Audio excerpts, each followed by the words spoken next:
সেদিন বিকেলবেলা অরূপ আমাকে বলল, রিয়া, আমরা দুজনেই তো সিদ্ধান্ত নিয়েছি, কিন্তু এখন পরিবারকে জানানো দরকার। আমার বুক কেঁপে উঠল। আমি জানতাম আমাদের সম্পর্ক মেনে নেওয়া সবার জন্য সহজ হবে না, তবু সাহস জুগিয়ে মাথা নেড়ে সম্মতি দিলাম। পরদিন সকালে অরূপ তার মাকে সব বলল। আমি সামনেই ছিলাম। অরূপের মা প্রথমে অবাক হয়ে আমার দিকে তাকালেন। রিয়া তো আমাদের ঘরের মতো মেয়ে, তোমরা কি সত্যিই এমনটা ভেবেছ? আমার ঠোঁট শুকিয়ে গেল। আমি আস্তে করে বললাম, হ্যাঁ খালা, আমরা অনেক ভেবেই এই সিদ্ধান্ত নিয়েছি। আমি চাই অরূপের পাশে সারা জীবন থাকতে। সবার সম্মতি নিয়ে অবশেষে আমার আর অরূপের বিয়ে হয়ে গেল। বিয়ের সাজে আমি নিজেকে যেন চিনতেই পারছিলাম না। সন্ধ্যার পর সবাই বিদায় নিলে ঘরে একা আমি আর অরূপ। আমার বুকের ভেতর দুরুদুরু কাঁপন, যেন এটাই জীবনের সবচেয়ে বড় মুহূর্ত। অরূপ ধীরে ধীরে আমার পাশে এসে বসল। তার চোখে এক অদ্ভুত কোমলতা আর ঠোঁটে হালকা হাসি। সে আমার হাতটা ধরে বলল, আজ থেকে তুমি শুধু আমার, আর আমি শুধু তোমার। তো বন্ধুরা, আমি রিয়া। বয়স 25 পেরিয়ে গেছে, অথচ এখনও আমার বিয়ে ঠিক হয়নি। বাড়ির সবাই দুশ্চিন্তায় ডুবে থাকে। কবে যে আমার ঘর হবে? আর আমি ভেতরে ভেতরে কেমন যেন শূন্য হয়ে যাই। এই একাকিত্বের সময়টাতে আমার সবচেয়ে কাছের মানুষ হয়ে উঠল আমার মামাতো ভাইয়া অরূপ। ছোটবেলা থেকেই আমরা খুব ঘনিষ্ঠ, একসাথে খেলেছি, গল্প করেছি, ঝগড়াও করেছি।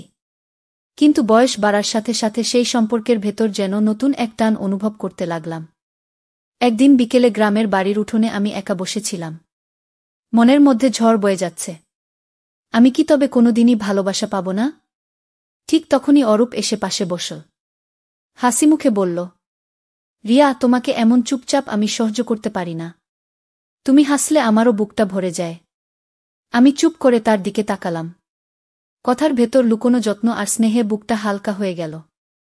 মনে হচ্ছিল আমার একাকিত্বের সব দেয়াল যেন ধীরে ধীরে ভেঙে যাচ্ছে। সেদিন সন্ধ্যার আলোয় অরূপের চোখের দিকে তাকিয়ে আমার মনে হল, এই মানুষটাই বুঝি আমার জীবনের সবচেয়ে আপন হয়ে উঠবে। দিনগুলো একে একে কেটে যাচ্ছিল। আমি বুঝতে পারছিলাম অরূপের ব্যবহার আমার প্রতি আলাদা হয়ে উঠছে। সকালে যখন আমি উঠি, সে বারান্দায় দাঁড়িয়ে আমার জন্য অপেক্ষা করে। মাঝে মাঝে চা বানিয়ে এনে দেয়। তুমি সারাদিন কাজ করো রিয়া, অন্তত সকালে একটু আমার সাথে বসে চা খাও। আমি অবাক হয়ে তাকাই, মনে মনে একটা অদ্ভুত টান অনুভব করি। সেদিন বিকেলে আকাশে হালকা বৃষ্টি নামল। আমি ছাদে কাপড় তুলতে গিয়েছিলাম। হঠাৎ দেখলাম অরূপও এসে দাঁড়াল। বৃষ্টি ঝরতে থাকল, চারপাশ ভিজে উঠল, আর আমরা দুজনেই ছাতার নিচে পাশাপাশি দাঁড়িয়ে গেলাম।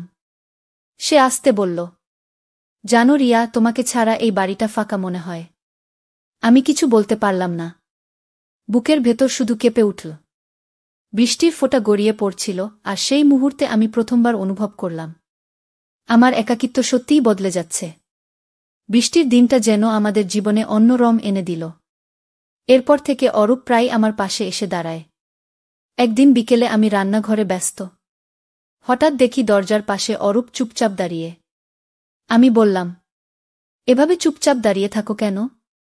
ভয় পাই তো? সে হেসে উত্তর দিল, ভয়ের কিছু নেই রিয়া, আমি শুধু তোমাকে দেখছিলাম। আমি লজ্জা পেয়ে মাথা নিচু করলাম। অথচ মনে হচ্ছিল তার দৃষ্টি আমার ভেতরটা ভিজিয়ে দিচ্ছে। সেদিন রাতে ছাদে গেলাম হাওয়া খেতে। চারপাশ নীরব, শুধু চাঁদের আলো। অরূপ এসে পাশে দাঁড়াল। বলল, রিয়া, তুমি কি কখনো ভেবেছ কেন আমি তোমার কাছে বারবার আসি? আমি চুপ করে রইলাম। বুকের ভেতর অদ্ভুত কাঁপুনি হচ্ছিল। অরূপ আস্তে বলল, কারণ তোমাকে ছাড়া আমার জীবন যেন অপূর্ণ লাগে। চাঁদের আলোয় তার চোখে চোখ রাখতেই আমি বুঝলাম, এই টান আর শুধু সাধারণ টান নয়, এটা ধীরে ধীরে অন্য কিছুর দিকে গড়াচ্ছে। সেদিন রাতের পর থেকে আমি আর আগের মতো স্বাভাবিক থাকতে পারছিলাম না। অরূপের চোখের সেই কথাগুলো বারবার মনে হচ্ছিল, তোমাকে ছাড়া আমার জীবন অপূর্ণ লাগে। পরের দিন দুপুরে বাড়িতে কেউ ছিল না। আমি একলা বসে কাপড় গুছাচ্ছিলাম। হঠাৎ অরূপ এসে দাঁড়াল আমার পাশে। বলল, রিয়া, তুমি আমাকে কোনো উত্তর দিলে না সেদিন। আমি কিছু বলার আগে সে আবার বলল, তুমি যদি না বলো, তাহলে আমি ভাবব তুমি চুপ থেকে সম্মতি দিয়েছ। আমার বুকের ভেতর কেমন ধকধক করছিল। আমি মুখ ঘুরিয়ে জানালার বাইরে তাকালাম, কিন্তু অনুভব করলাম অরূপ আস্তে আমার কাছে এগিয়ে আসছে। সে ফিসফিস করে বলল, রিয়া, তোমার চোখে আমি অনেক উত্তর দেখি। শুধু তুমি বললেই সব পরিষ্কার হবে। আমি কাঁপা কাঁপা কণ্ঠে বললাম। অরূপ, আমি জানি না এটা ঠিক না ভুল, কিন্তু তোমাকে কাছে পেলে মনটা শান্তি পায়। অরূপ তখন হেসে উঠল, যেন পৃথিবীর সবচেয়ে বড় পাওয়া তার হাতে এসেছে। আমরা দুজনেই বুঝতে পারলাম আমাদের সম্পর্কটা অন্যরকম মোড় নিতে চলেছে। সেদিন রাতে হঠাৎ বৃষ্টি নেমেছিল। আঙিনার টিনের চালায় টুপটাপ শব্দ হচ্ছিল, আর আমি বারান্দায় দাঁড়িয়ে ভিজে যাওয়া কাপড় নামাচ্ছিলাম। ঠিক তখনই অরূপ এসে দাঁড়াল আমার পাশে। মোমবাতির আলোয় তার মুখটা পরিষ্কার দেখা যাচ্ছিল। বৃষ্টির ঠান্ডা হাওয়ায় আমি হালকা কেঁপে উঠতেই সে আস্তে করে আমার হাতটা ধরল। আমি অবাক হয়ে তাকালাম। তার চোখে অদ্ভুত এক গভীরতা, যেন হাজার কথা না বলেও বলা হয়ে যাচ্ছে। রিয়া, ভয় পেও না। আমি আছি, অরূপ ফিসফিস করে বলল। আমার মনে হল তার হাতের উষ্ণতা বৃষ্টির সব ঠান্ডাকে দূর করে দিল। হাত ছাড়ানোর বদলে আমি নীরবে দাঁড়িয়ে রইলাম। হালকা স্পর্শেই যেন বুকের ভেতর ঢেউ খেলে গেল। কিছুক্ষণ পর অরূপ আমার ভিজে চুলগুলো আস্তে সরিয়ে দিল কপাল থেকে। আমি চোখ নামিয়ে নিলেও হৃদয়ের ভেতরে এক অজানা আবেগ জমে উঠছিল। সে আর কিছু বলল না, শুধু মৃদু স্পর্শ আর নীরব দৃষ্টি। আর আমি অনুভব করলাম আমাদের দুজনের মধ্যে দূরত্বটা ধীরে ধীরে ভেঙে যাচ্ছে। সেদিন বৃষ্টিটা থামার নামই নিচ্ছিল না। বাড়ির ভেতরটা অন্ধকার, বাইরে ঝড়ো হাওয়া। বিদ্যুৎ চলে গিয়েছিল, পুরো ঘরটা মোমবাতির ক্ষীণ আলোয় ঢাকা। আমি জানতাম ওই রাতে অরূপও আর বাড়ি ফিরতে পারবে না। কাকতালীয়ভাবে আমরা দুজন একই ছাদের নিচে আটকা পড়ে গেলাম। রাত গভীর হলে অরূপ শান্ত কণ্ঠে বলল, রিয়া, আজ মনে হচ্ছে পৃথিবীটা যেন শুধু আমাদের দুজনের জন্য থেমে গেছে। আমি চুপ করেছিলাম। কিন্তু সত্যিই সেই নীরব রাত আমাদের দুজনকে আরও কাছে টেনে আনছিল। আমরা একসাথে বসে গল্প করছিলাম। শৈশবের স্মৃতি, হারানো স্বপ্ন আর ভবিষ্যতের ইচ্ছে নিয়ে। কথার ফাঁকে ফাঁকে কখন যে আমাদের দৃষ্টি এক হয়ে যাচ্ছিল আমি নিজেও টের পাচ্ছিলাম না। একসময় ঝড় আরও জোরে বইতে শুরু করল। অরূপ জানালার পাশে দাঁড়িয়ে আমার দিকে তাকিয়ে মৃদু হেসে বলল, ভয় পেও না, আমি তো আছি। তারপর খুব স্বাভাবিকভাবেই আমি ওর কাঁধে মাথা রেখে বসে পড়লাম।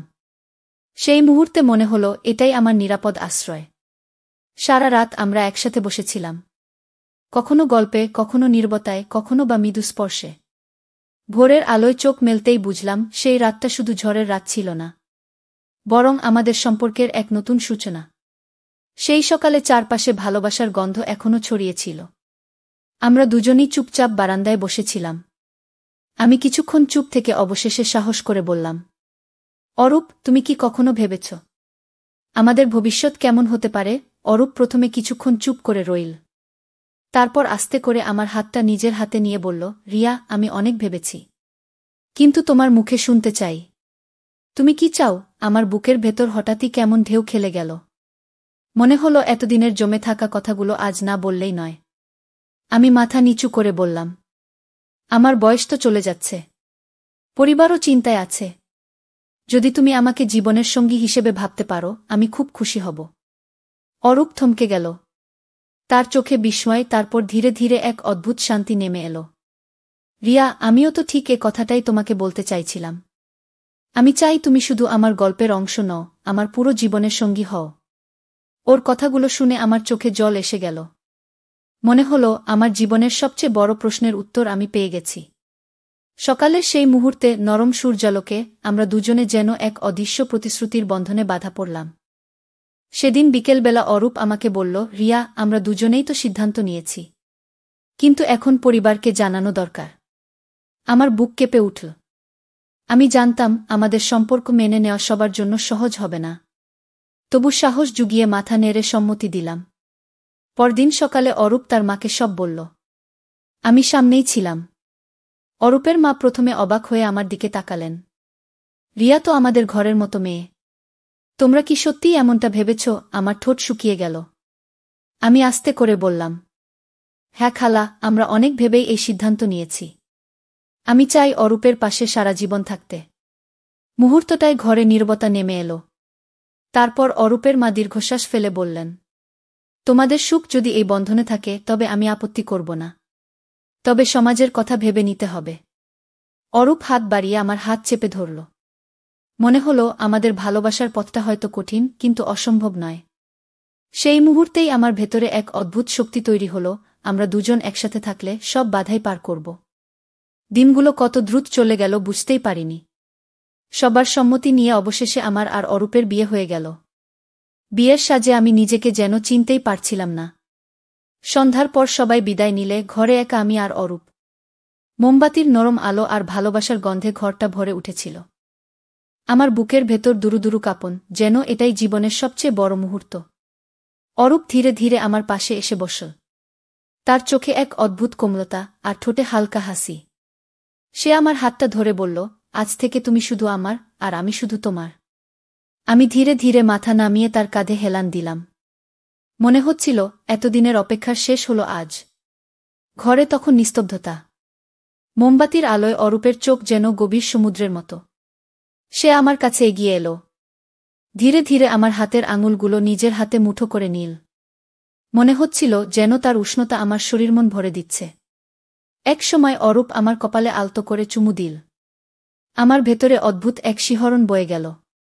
তারপর কাঁধে, চুলে, গালে তার প্রতিটি স্পর্শ যেন আমার সমস্ত ভয় আর দ্বিধা গলিয়ে দিল। আমি চোখ নামিয়ে ফেললাম, কিন্তু মনে হচ্ছিল আজ রাতটা আমাদের ভালোবাসার সবচেয়ে গভীর মুহূর্ত হয়ে থাকবে। আমরা দুজনেই একে অপরকে আঁকড়ে ধরলাম। কোনো শব্দ নেই, শুধু হৃদয়ের ধ্বনি আর ভালোবাসার নীরব প্রকাশ। সেই রাত ছিল আমাদের জীবনের প্রথম সত্যিকারের মিলনের রাত, যেখানে ছিল শুধু চুম্বন, স্পর্শ আর অনন্ত আবেগের প্রতিশ্রুতি। এভাবেই আমাদের প্রতিদিনের ভালোবাসা ধীরে ধীরে আরও গভীর হতে লাগল। আমরা দুজনেই ভেবেছিলাম প্রেম আর সংসারই আমাদের জীবনের সবচেয়ে বড় পাওয়া। কিন্তু একদিন হঠাৎ বুঝতে পারলাম আমার শরীরে নতুন পরিবর্তন আসছে। ডাক্তার দেখানোর পর যখন নিশ্চিত হলাম আমি মা হতে চলেছি, আমার চোখ ভিজে উঠল আনন্দে। আমি ভয়ে ভয়ে খবরটা তাকে জানালাম। সে আমার হাত ধরে শুধু বলল, রিয়া, এটা আমাদের ভালোবাসার সবচেয়ে সুন্দর উপহার। ও সেদিন থেকে আমাদের প্রতিটি মুহূর্তে শুধু একটাই ভাবনা, নতুন একটি প্রাণ আসছে আমাদের জীবনে, যে হবে আমাদের ভালোবাসার প্রতিচ্ছবি। আমার একাকিত্ব, দুশ্চিন্তা সব মিলিয়ে আমরা দুজন আরও কাছে চলে এলাম একে অপরের। সময় গড়াতে গড়াতে ৯ মাসের শেষ প্রান্তে এসে দাঁড়ালাম। আর মাত্র ২ মাস, তারপরই আমাদের সংসারে আসবে নতুন অতিথি। আমার শরীর এখন ভারী হয়ে উঠেছে, তবু সে আমাকে সবসময় শক্ত করে আগলে রাখে। আমার একটু হাঁটা, একটু বসা, সব কিছুতেই তার যত্ন যেন আমাকে আরও বেশি ভালোবাসার ভেতর জড়িয়ে ফেলে। রাতে শুতে গেলে সে নরম করে বলে, রিয়া, আর মাত্র কিছুদিন, তারপর আমাদের জীবন নতুন আলোয় ভরে উঠবে। আমি হাসতে হাসতে বলি, তুমি কি জানো, আমি ওকে অনুভব করতে পারি। আমাদের সন্তান নড়াচড়া করছে। সে আমার কোলের কাছে কান রাখে, আর আমি বুঝতে পারি আমাদের ভালোবাসা এখন শুধু দুজনের মধ্যে সীমাবদ্ধ নেই, বরং একটি নতুন প্রাণে রূপ নিচ্ছে। প্রতিটি দিন এখন আমাদের কাছে এক এক টুকরো আশা। আর ২ মাস পরে আমরা শুধু প্রেমিক প্রেমিকা নই, বরং মা বাবা হয়ে উঠব। সময় গড়িয়ে ৯ মাস পূর্ণ হল। ডাক্তাররা বললেন আর মাত্র কিছুদিনের মধ্যেই আমাদের সংসারে আসবে নতুন অতিথি। আমরা দুজনেই এখন প্রতিটি মুহূর্তে আশা নিয়ে বাঁচছি। আমি আয়নার সামনে দাঁড়িয়ে নিজের বদলে যাওয়া চেহারা দেখি, মনের ভেতরে অদ্ভুত এক সুখের শিহরণ জাগে। আমার পেটে বেড়ে উঠছে আমাদের ভালোবাসার প্রতীক। রাতে সে আমার পাশে বসে আমার হাত ধরে ফিসফিস করে বলে, রিয়া, আমাদের স্বপ্ন এখন পূর্ণ হতে চলেছে। আমাদের সন্তান এলে সংসারটা একেবারে বদলে যাবে। আমি চোখ বুজে হাসি, মনে মনে ভাবি, হয়তো ভালোবাসার সত্যিকারের রূপ এটাই। একসাথে পথ চলা, একসাথে আনন্দ ভাগ করে নেওয়া, এবং নতুন প্রাণকে পৃথিবীতে স্বাগত জানানোর প্রস্তুতি। আমাদের গল্প এখানে শেষ নয়, বরং এখান থেকেই শুরু এক নতুন সংসার, এক নতুন যাত্রা, যেখানে আমাদের ভালোবাসা আরও গভীর হবে এবং আমাদের সন্তানের হাসিতে ভরে উঠবে পুরো ঘর। তো বন্ধুরা, ভিডিওটি ভালো লাগলে কমেন্টে জানাবেন। এই রকম ভালোবাসার গল্প শুনতে চাইলে চ্যানেলটা সাবস্ক্রাইব করুন এবং পাশে থাকুন আর আপনার বেল আইকনটা বাজিয়ে রাখুন, যাতে নতুন ভিডিও আপলোড করা মাত্র আপনারা দেখতে পারেন।